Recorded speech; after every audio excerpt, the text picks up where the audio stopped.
Earlier today, President Biden announced that he is commuting the sentences of close to 1,500 individuals who were placed on home confinement during the COVID-19 pandemic. And he is also pardoning 39 individuals who were convicted of nonviolent crimes. Now, together, these actions represent the largest single-day grant of clemency in modern history. And he's not done. There's more to come. And one of the questions being asked is whether he will give ear to Democrats who are encouraging him to issue a blanket pardon for illegal immigrants before he leaves office, or perhaps take another action to preempt President-elect Trump's mass deportation plan. Joining me now to discuss this, Jeff Clark, former acting assistant attorney general of the DOJ Civil Division, and now senior fellow and director of litigation at the Center for Renewing America. Jeff, welcome back to Washington Watch. Thanks for joining us. Thanks for having me, Tony. Good to be here. So let me start with this. How serious is this idea of a blanket pardon for illegal immigrants? Don't you at least have to name them? I think that Biden is putting this out as a trial balloon to see how it goes. And I don't think it's going so well, but he might do it anyway. I mean, I fully expect that he's going to be pardoning more questionable individuals like the sex criminal and a Chinese suspicious individual like he did today. I think he's going to be pardoning, large swaths of his own family before he's done and leaves office, just like he pardoned Hunter Biden. But on this one, I do have to say, look, as much of a conservative legal scholar and practitioner as I am, I think that the president has to be shown plenary pardon power, and that's what the Supreme Court has said. The only case I really know of where the Supreme Court has ever limited the pardon power is in a way that's actually not really a limitation.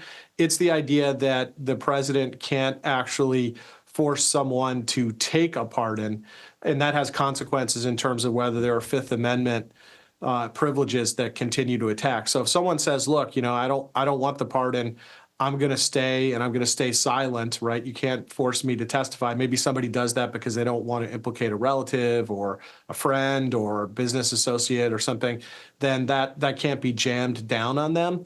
But that's not really a limitation. It's more like just what is the consequence of how one accepts a pardon. But we've in the past had pardons that applied to classes of people. So, after the Civil War, we had a class of people who were pardoned. We had pardons for folks who had participated in rebellions, under George Washington that were in broad terms.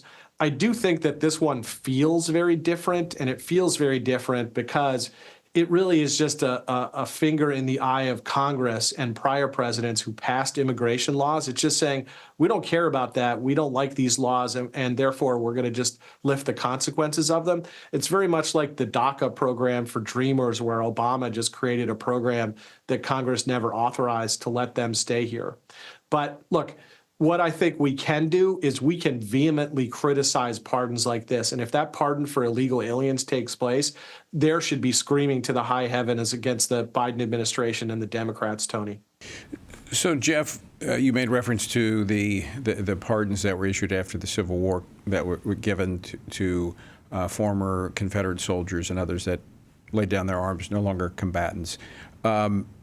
These are folks that we don't even know how many are here. We don't know how many, we don't know who they are. We don't know their name. They're not here legally. They're not American citizens. I mean, this would be unique. What would this look like if President Biden were to do this?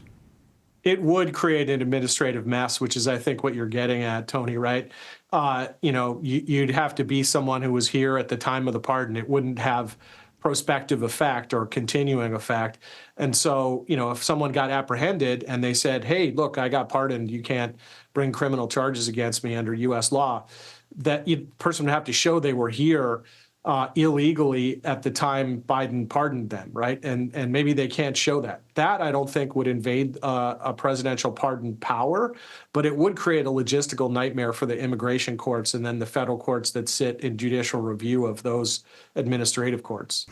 But, okay, so they were pardoned for the crime that they committed by coming into the country illegally, but if they're still here and they don't have a green card, they don't have any They're not taking any action to become a legal citizen. I mean, can they stay in that status forever?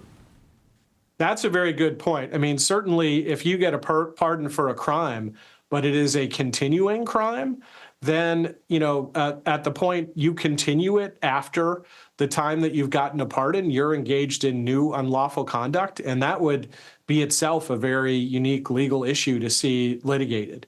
If you were smart, you would self-deport right before President Trump took the oath of office, saying, well, they can't come after me later. And if I try to come in through a legal port of entry and apply for citizenship, they can't hold against me that I had previously been here illegally. But I suspect a lot of people will just try to go on as they were before. And, if they keep engaging in criminal conduct, I don't think the pardon like that, if it happens, is going to protect them. All right, we just got a minute left, Jeff. But if Biden were to do some of these things, are Trump's hands then tied? His administration unable to undo any of this? Well, I don't think that stops the president from using civil remedies and the physical remedy of taking them out of the country, ejecting them.